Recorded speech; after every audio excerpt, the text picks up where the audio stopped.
Hello, Sunday Seminary. This is our, what week is it now? 6th, 7th? We have been moving through the book of Kings and First Kings and Second Kings. We've been following the story of Elijah and Elisha.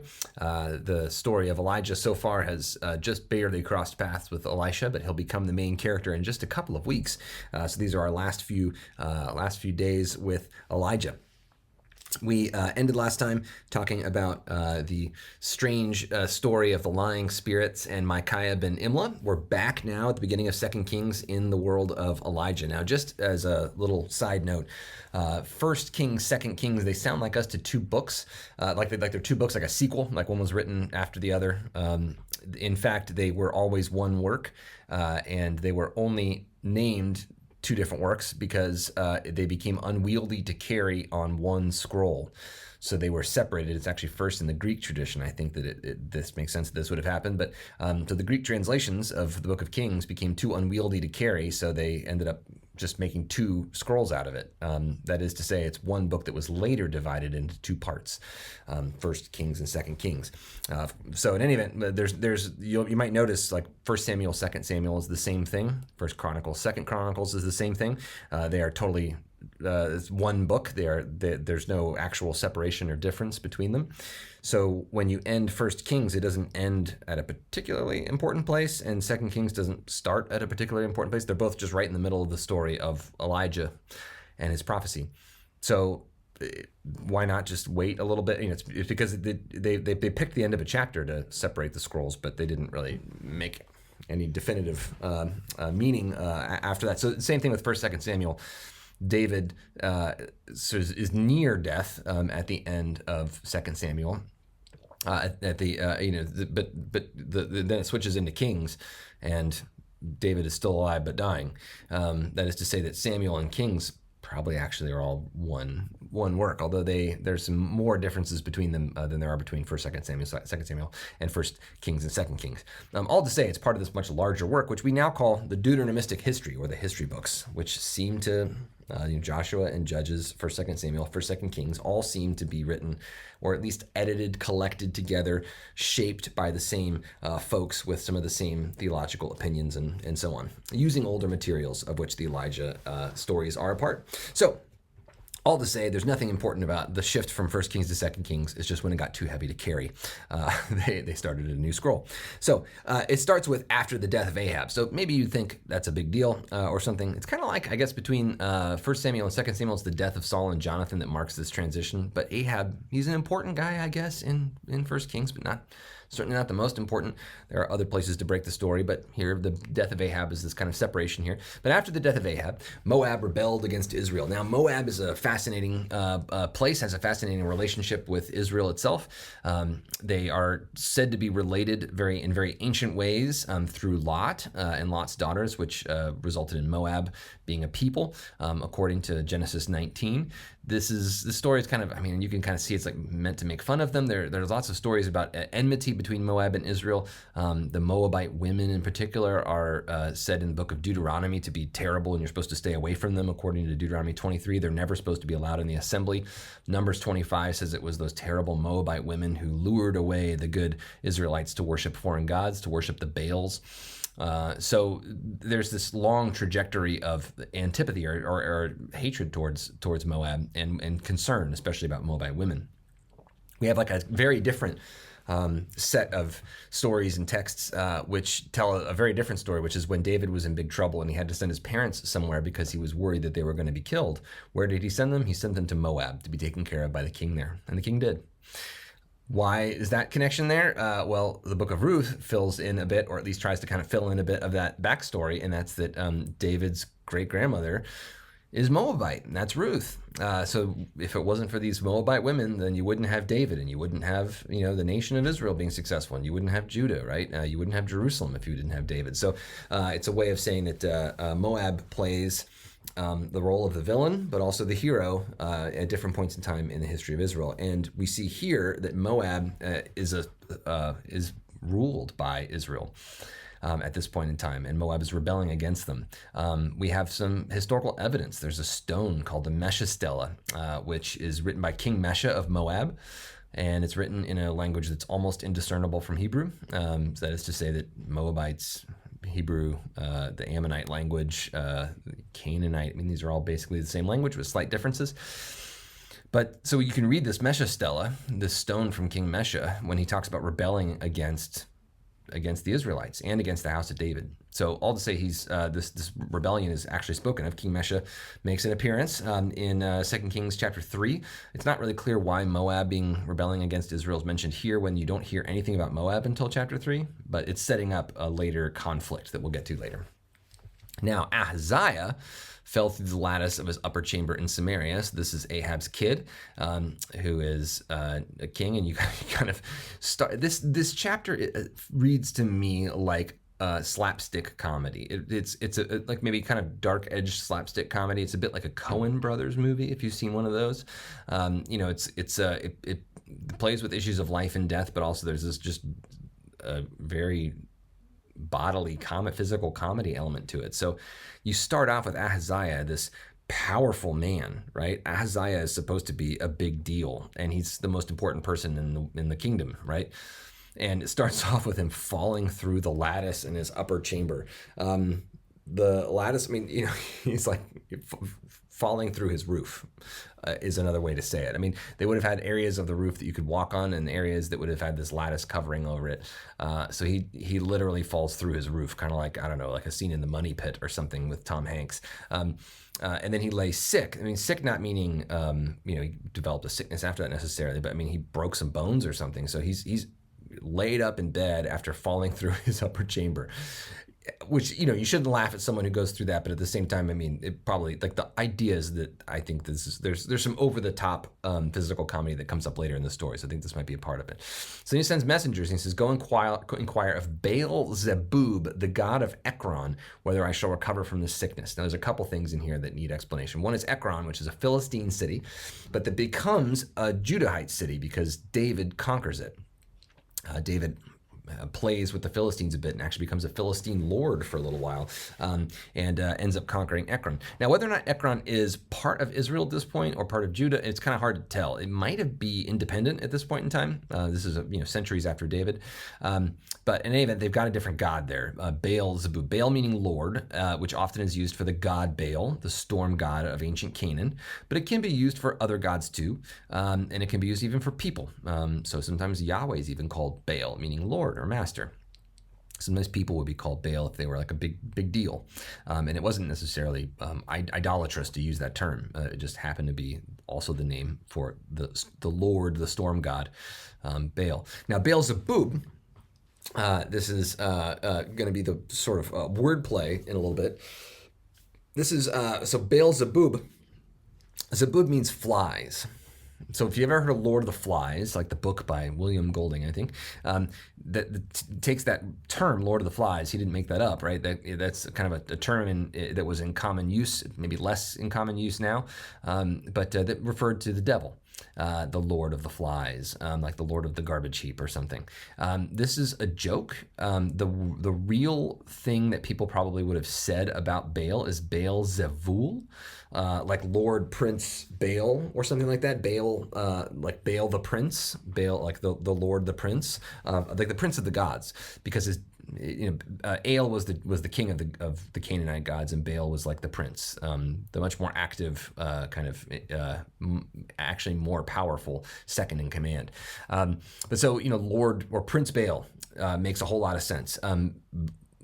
Lord Baal of the Flies doesn't make any sense unless you're trying to make fun of this. So Baal-Zevul, Baal-Zebub. These are rhymes, right? Well, maybe not rhymes in our sense, but they sound very much like each other, and so this is a joke. So go inquire of Baal-Zebub, the god of the Lord of the Flies, the god of Ekron. Now, do they mean Satan? No, I don't think they mean Satan. This is a way to mock Baal, which we've seen already happen in 1 Kings 18. If you remember Elijah and the prophets of Baal, Elijah makes fun of Baal. Remember, he says like, oh, well, maybe Baal's in the bathroom. Maybe Baal is like on a journey or something, right? He's wandering away. Maybe he's like just kind of senile up there wandering around, and we don't know, he's not even listening to us, right? And in that story, it also says, and there was no response, like, there was no God there. So the mockery of Baal is that he doesn't actually exist. If this is to be associated with Satan, the Old Testament doesn't say Satan exists or Satan doesn't exist. It's kind of absent on the issue. New Testament, of course, has a very clear statement about this, which is that there is an embodied evil in the universe, and that God's ultimate plan is to do away with it or to fight with this embodied evil, Satan, the devil, etc. But the Old Testament stories about the prophets mocking Baal don't make sense if Baal is an actual living creature. Like when Jesus talks to the demons, they talk back, they do things in response. In 1 Kings 18, Baal doesn't do anything. The point being that this is like a made up thing. This thing doesn't exist. It doesn't really work. So Baal of the Flies is supposed to be a joke. It's the garbage heap. The king is sending a messenger to ask whether or not the king is going to get better, right? Am I going to live or am I going to die is basically the question. So go ask Baal-Zebub. Like the Lord of the Flies has the garbage god has an answer to this question, right? This is supposed to be the joke. But the angel of the Lord, and by the way, this word for messengers here and the word for angel, same word, malach in Hebrew. You can use them to mean either a divine messenger or a human one. So it's a bit of a joke that he's sending these messengers, but meanwhile, the messenger of God is sending a message to Elijah, which is, of course, much more important and powerful and true. So the messages are going into Baal-Zebub and going into the void because he doesn't exist and he doesn't matter. Meanwhile, God is actively in the world sending messages to people about what they should do and how they should work and act. So anyway, that's kind of a verses 2 and 3 are supposed to be a bit of a joke next to each other. So the angel of the Lord said to Elijah the Tishbite, and here we get him referred to as the Tishbite again, which is interesting. You didn't hear that as much after he's introduced in chapter 17. But anyway, Elijah the Tishbite, from this wandering guy, get up, go and meet the messengers of the king of Samaria and say to them. So these messengers are being met by a messenger. Prophets were messengers as well. So there's the angelic messengers, the divine messengers of God, the angels. And then there's the humans that God sends as messengers, and those are prophets. So the prophet is being told by the messenger of God that he's going to go be a messenger and talk to the messengers. So a lot of this is about kind of the extensions of power that we can see in the world. God has extensions of power, these messages that God sends into the world, but the kings of the earth are trying to send their messages too and extend their power that way. So get up, go to the messengers of the king of Samaria and say to them, is it because there is no God in Israel that you're going to go inquire of this Lord of the Flies, the garbage god of Ekron? Again, it's one of these jokes, it's a rhetorical question, a question that's supposed to, make you kind of laugh a little bit. Because, do we not have a God in Israel? God is sending Elijah to go ask if there's no God. Elijah has done this before with his dad, right? The king's dad, Ahab. Elijah asked this very question, right? God, there is a God here, and I'll prove it to you, and we'll do this whole thing with the fire coming down. And by the way, we're going to have some fire come down here too. So it's kind of like a like father, like son moment. Your dad had to go through this learning experience, and you're going to go through it too, Ahaziah. So anyway, why are you asking about this garbage god? Is it because there's no good God here in Israel? And then verse 4, so now therefore thus says the Lord. Here's the thus says the Lord is the messenger formula of the ancient world. So if King Ahaziah sent a message, the messenger would say, thus says Ahaziah. If King David sent a messenger, the messenger would say, thus says David. And here the messenger says, thus says Yahweh, the Lord. So this is the prophet being a messenger. So this is the message being given to the messengers of the king. Now, therefore, thus says the Lord, you shall not come down from the bed in which you've gone up, but you shall surely die. And Elijah went away. So that's all he says. Often these prophetic oracles, oracle means a message from God, these prophetic oracles would be given in these little short bits. And so you shall not come down from the bed in which you have gone up. So he fell, right? He was up high, he fell through, down low, and he was put back up on his bed, but he's not going to come down again, right? He's not going to get off it again. So there's a lot of up high, down low. Now, this kind of up high, down low with kings, this is all symbolic. Right? So kings being up high, kings being put down low, being debased, being raised up by God, and so on, being raised up by themselves or by their armies or their power or their money, and then they're brought down low. Isaiah chapter 14, which is often read to be like a message about the devil in Christian history is actually a taunt to the king of Babylon about how he put himself up very high like the star of the day, so Venus, the day star, the star that you can see during the day. So you put yourself up there high in the sky like you were the big star in the sky during the day star. In Latin, that gets translated to Lucifer, the day star. And this is why it gets read in Christian history to be a story about Satan's rise. Like the pride of Satan is that Satan thought that he could become the head of the world, the chief of the world, better than God, right? And so exalted himself, but then will be brought low and debased. So in Isaiah 14, this is a taunt about the king of Babylon. How the king of Babylon thought that he was so great, but he's going to be brought low someday. He exalted himself like the star in the sky, but he will be brought low and he will come down to the underworld, and the people who he killed will taunt him there, will like actually make fun of him there. So there's this kind of up high down low language with kings is oftentimes taunting them, that they are not actually in control. So you shall not come down from the bed whence you've gone up, but you shall surely die. So then Elijah goes away. So this is a daunting message for a messenger to give to the king, because you're going to die. It's a tough message to ever give anyone, but especially someone who thinks that they're in charge of the world, right?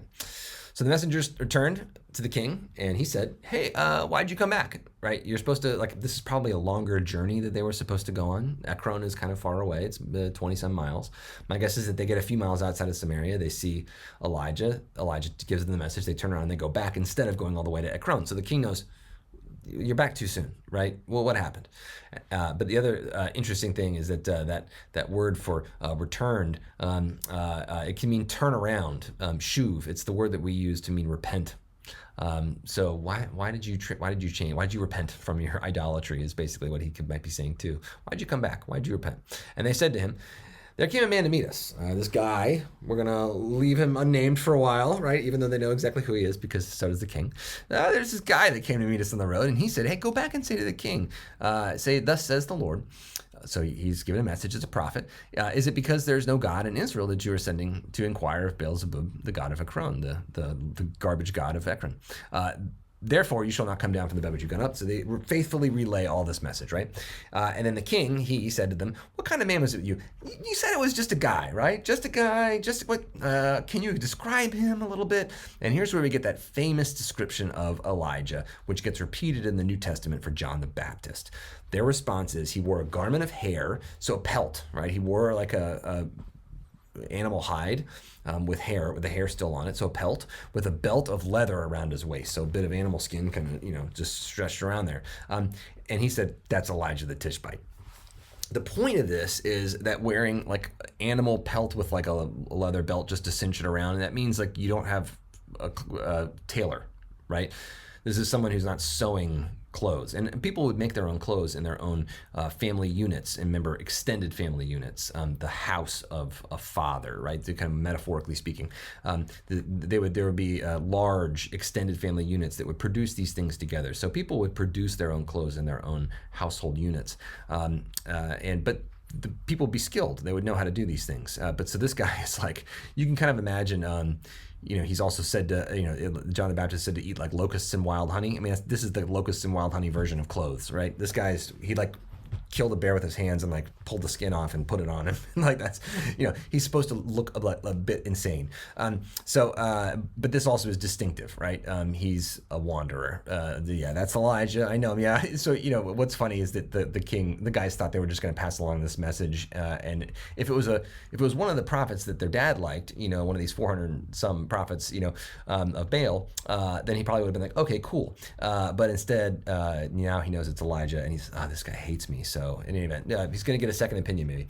So the king then sent to Elijah a captain of 50 men with his best 50. So a captain, right? So he sends some troops, right? And they go up to Elijah sitting on top of the hill, and he says, oh man of God, come down. So this is kind of a king of the mountain kind of scenario, right? Elijah's sitting on top of the hill. All these guys are coming around with, there's this army from Israel. They're coming to get him, right? But this guy knows, the captain knows, oh man of God, right? Isha Elohim, you're a miracle worker. That's what this means. Hey, miracle worker, come down. But Elijah said to the captain of 50, if I'm a man of God, if I'm an Ish Elohim, if I'm a miracle worker, let fire come down from heaven and consume you and your 50. And then fire came down from heaven and consumed him and his 50. Now, we might look at this and say, this is ethically problematic. We have 50 people who are being told what to do from the king of Israel, who are just doing their job, and they're consumed by fire. I think this story is supposed to be funny, and a lot of times comedy rolls right over ethical dilemmas like this, right?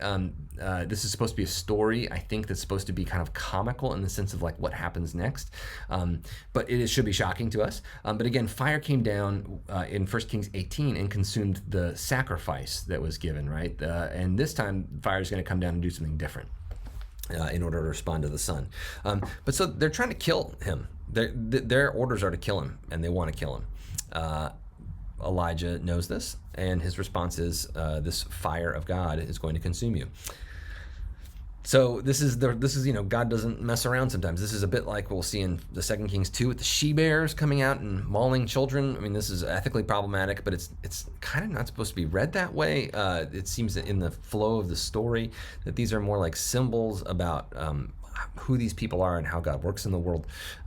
So anyway, let's set aside the question of being shocked by this for just a moment. But 50 guys end up getting kind of struck down who were trying to kill Elijah.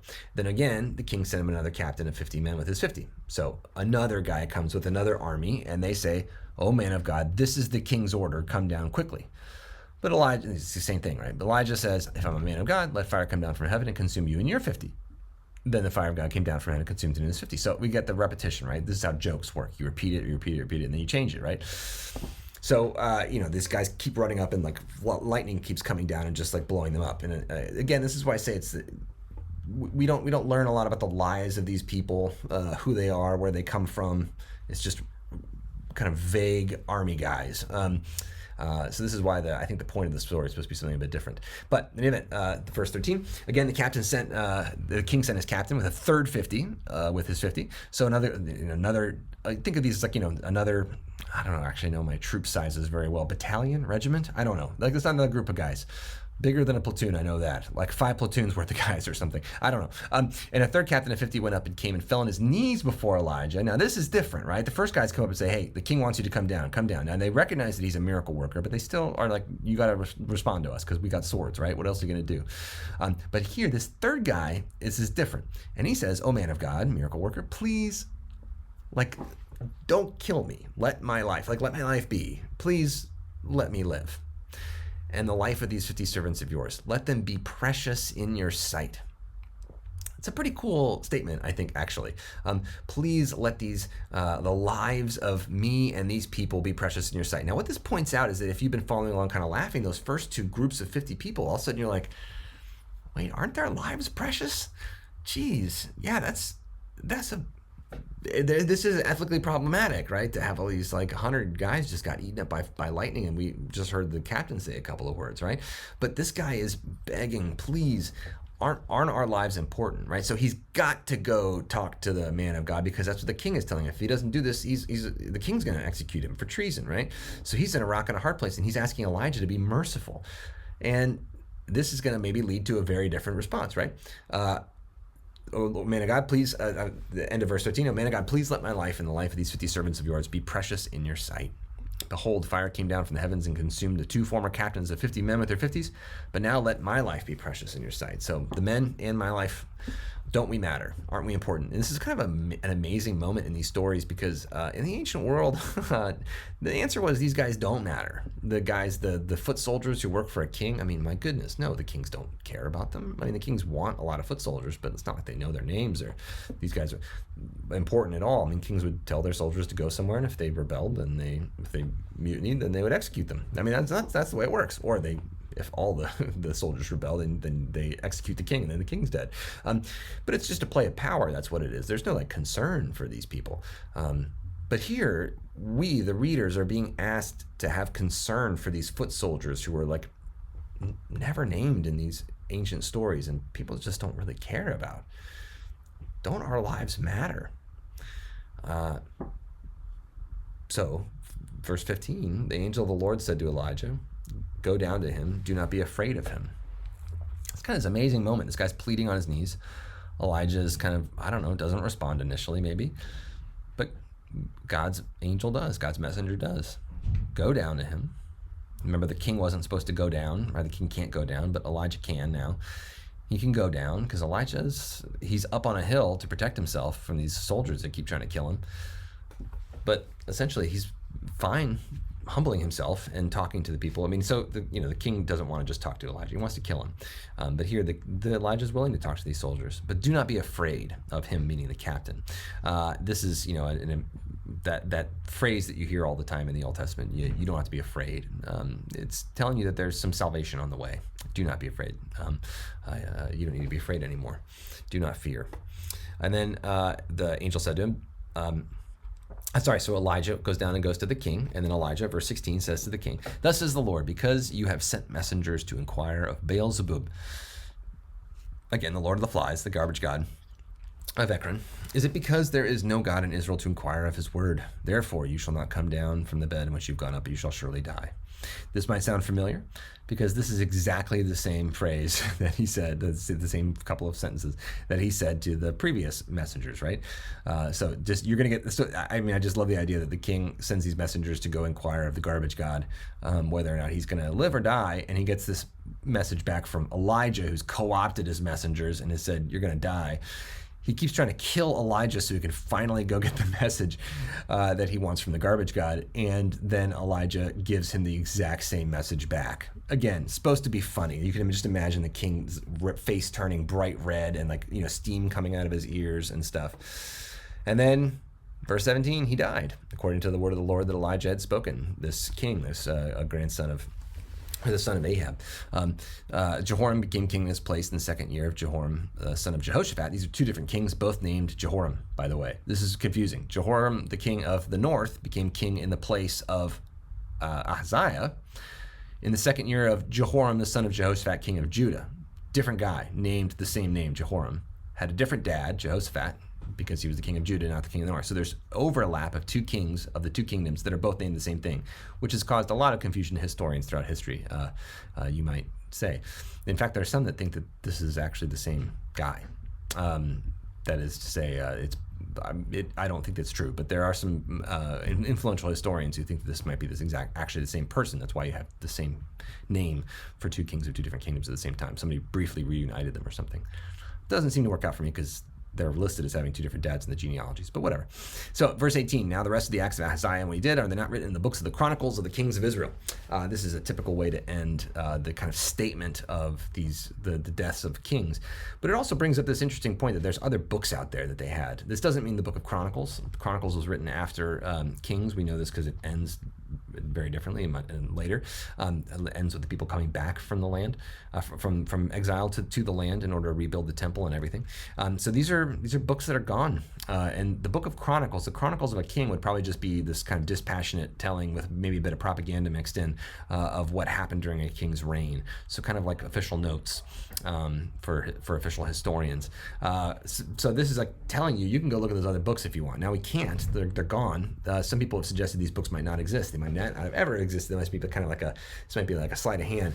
It also could be possible that they're referring to an ancient library of books that got burned down at some point or lost along the way. But in any event, the next verse says, "Now the Lord was about to take Elijah up into heaven by a whirlwind." This is the beginning of chapter 2. So we'll come back next week to talk about Elijah and the whirlwind, one of the most famous parts of the Old Testament and one of the most enigmatic.